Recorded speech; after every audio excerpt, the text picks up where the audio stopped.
अस्सलाम वालेकुम dear students. आज के हमारे लेक्चर का टॉपिक है ओरिजिन ऑफ द यूनिवर्स, यानी कायनात की इब्तदा। कायनात के लिए कदीम यूनानी ज़बान में लफ्ज़ कॉस्मोस इस्तेमाल होता है। इसका कायनात की इब्तदा के मुतालिक का नाम कॉस्मोगोनी कहलाता है, और वो ब्रांच जिसमें कायनात की साख्त और उस के एवोल्यूशन यानी इर्तिका का मुताला किया जाता है, वो ब्रांच कॉस्मोलॉजी कहलाती है। कायनात की इब्तदा के मुतालिक मुख्तलिफ नज़रियात और मुख्तलिफ अंदाजे हैं, जिसमें एक अहम नज़रिया बिग बैंग थ्योरी का है, और उसके मुताबिक कायनात की इब्तदा आज से 10 से 20 बिलियन साल कबल हुई। कायनात की इब्तदा के मुतालिक तीन अहम नज़रियात या तीन अहम थ्योरीज मौजूद हैं। Number 1 the steady state theory, number 2 the pulsating universe theory, number 3 the big bang theory. First theory the steady state theory ये कहती है कि कायनात हमेशा से मौजूद है। The universe has been in existence for all the time. कायनात हमेशा से मौजूद है, इसलिए हम इस बात का अंदाजा नहीं लगा सकते कि उसकी इब्तदा कब हुई या कैसे हुई, जबकि वो मुसलसल एक्सपेंड हो रही है या एवोल्यूशन के प्रोसेस में से गुजर रही है और मुसलसल फैल रही है एक मखसूस रफ्तार के साथ। सेकंड थ्योरी है the pulsating universe theory. Pulsating universe theory के मुताबिक कायनात एक्सपेंड भी हो रही है और कंट्रैक्ट भी हो रही है, अल्टरनेटिवली इसमें एक्सपेंशन और कंट्रैक्शन हो रही है। मौजूदा वक्त में या मौजूदा टाइम में कायनात एक्सपेंड हो रही है यानी फैल रही है, लेकिन हो सकता है कि मखसूस टाइम के बाद इसमें कंट्रैक्शन स्टार्ट हो जाए, ग्रेविटेशनल फोर्सेस के नतीजे में इसमें एक्सपेंशन के बजाय कंट्रैक्शन स्टार्ट हो जाए। थर्ड थ्योरी है द बिग बैंग थ्योरी। इसे एक्सपेंडिंग यूनिवर्स थ्योरी भी कहा जाता है। इसे 1927 बेल्जियन कॉस्मोलॉजिस्ट जॉर्ज लेमैटर ने प्रपोज किया, और बाद में इसको मुख्तलिफ स्पोर्टिंग एविडेंस मिले, जिसमें एडविन हबल की डिस्कवरी और दूसरे नोबेल प्राइज विनिंग साइंटिस्ट अर्नो पेंजियास और रॉबर्ट विल्सन ने इस थ्योरी को सपोर्टिंग एविडेंस फराहम किया, जिसकी वजह से ये थ्योरी ज़्यादा पॉपुलर हुई। इस थ्योरी के मुताबिक, बिग बैंग थ्योरी के मुताबिक, कायनात आज से 10 से 20 बिलियन साल पहले कहीं वजूद में आई। इनिशियली उसका टेम्परेचर और डेंसिटी बहुत हाई थी, और इस थ्योरी के मुताबिक इस कायनात का जितना मैटर और एनर्जी है वो किसी एक पॉइंट पे कंसंट्रेटेड था। उस पॉइंट को पॉइंट ऑफ सिंगुलैरिटी कहा जाता है, या उसे प्राइमरी नेब्यूला कहा जाता है। इस थ्योरी के मुताबिक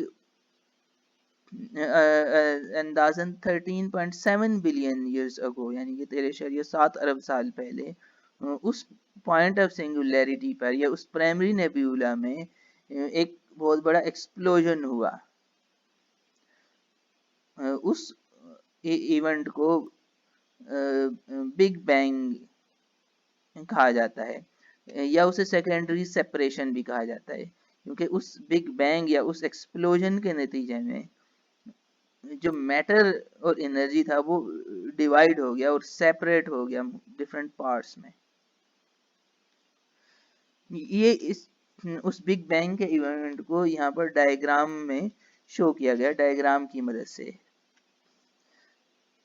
लेफ्ट साइड पर ये जहाँ लाइट नजर आ रही है, ये उसका पॉइंट ऑफ सिंगुलैरिटी है, जिस पॉइंट के ऊपर बिग बैंग हुआ। इस पॉइंट के ऊपर सारा मैटर और एनर्जी कन्वर्ज था और इस पॉइंट के ऊपर बिग बैंग हुआ। बिग बैंग के नतीजे में मैटर डिवाइड हो गया मुख्तलिफ पीसेस में और उसमें एक्सपेंशन हुई।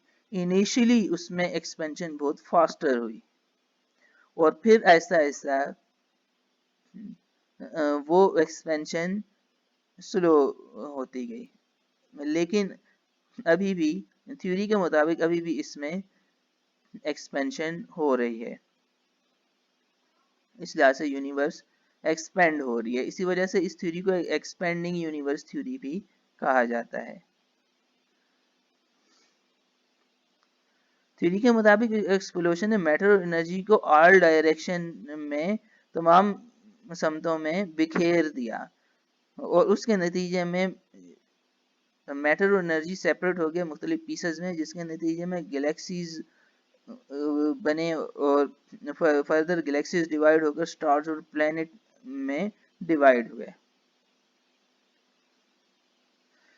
अपने इनिशियल स्टेज पर इस थ्योरी के मुताबिक universe assumed in extremely hot and dense state, बहुत ज़्यादा वो मैटर बहुत ज़्यादा हॉट और डेंस स्टेट में था और तेज़ी से एक्सपेंड हो रहा था।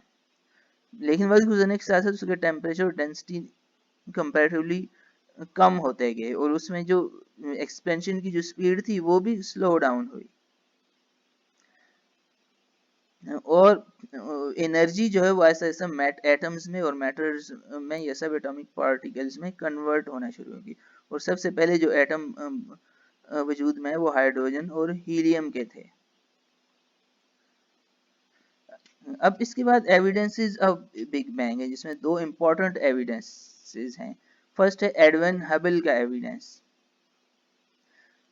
एडविन हबल एक अमेरिकन एस्ट्रोनॉमर था जिसने एस्ट्रोनॉमी की फील्ड में ऑब्जर्वेशनल कॉस्मोलॉजी में बहुत अहम रोल प्ले किया।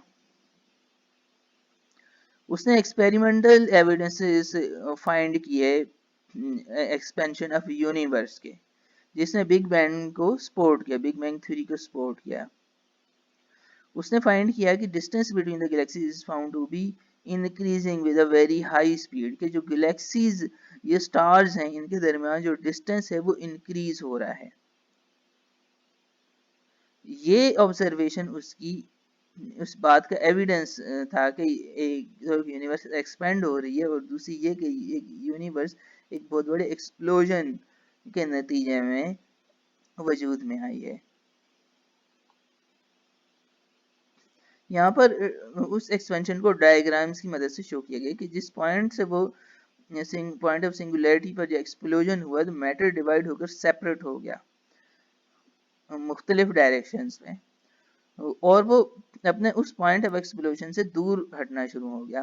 वो हर गुजरते वक्त के साथ वो उस पॉइंट से दूर हट रहे और उसके नतीजे में जो मैटर डिवाइड हुआ उसमें डिस्टेंस इंक्रीज होता जा रहा है।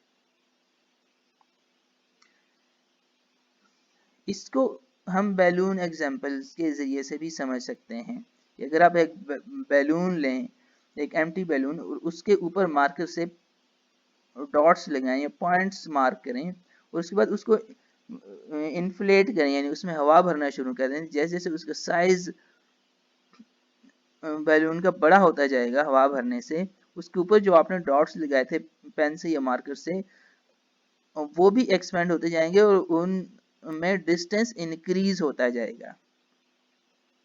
ये बैलून एग्जांपल इस एक्सपेंशन ऑफ यूनिवर्स को एक्सप्लेन करती है कि बिल्कुल इसी तरीके से यूनिवर्स की जो गैलेक्सीज हैं वो भी एक्सपेंड हो रही हैं, उनके दरमियान डिस्टेंस इंक्रीज होता जा रहा है वक्त गुजरने के साथ साथ। इसको सबसे पहले एडविन हबल ने अपनी ऑब्जर्वेशन कॉस्मोलॉजी में प्रूव किया।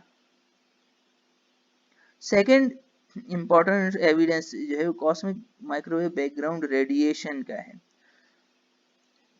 इस एविडेंस के मुताबिक अगर इसके नतीजे अगर कायनात का वजूद इस तरीके से हुआ एक एक्सप्लोजन के नतीजे में, एक बिग बैंग के नतीजे में, तो लाजमी उसके नतीजे में एनर्जी या रिलीज हुई होगी या रेडिएशंस रिलीज हुई होंगी वो रेडिएशन इस कायनात में लाजमी मौजूद होनी चाहिए। उन रेडिएशन को कॉस्मिक बैकग्राउंड रेडिएशन कहा जाता है जिनको 1964 में दरियाफ्त किया गया। 1964 में दो साइंटिस्ट अर्नो पेंजियास एंड रॉबर्ट विल्सन ने कॉस्मिक बैकग्राउंड रेडिएशंस को डिस्कवर किया, और ये वो रेडिएशन थी जो बिग बैंग के नतीजे में रिलीज हुई थी। उनको इस डिस्कवरी पर नोबेल प्राइज दिया गया। कायनात की इब्तदा और नुक्ते खास के मुतालिक मुख्तलिफ नज़रियात मौजूद हैं, लेकिन उनमें सबसे अहम या उनमें सबसे पॉपुलर जो है वो बिग बैंग थ्योरी है। ये dominant theory big bang theory है। उसकी वजह उसके सपोर्टिंग एविडेंस हैं। शुक्रिया स्टूडेंट्स, नेक्स्ट लेक्चर में मिलते हैं एक नए टॉपिक के साथ। अल्लाह हाफिज़।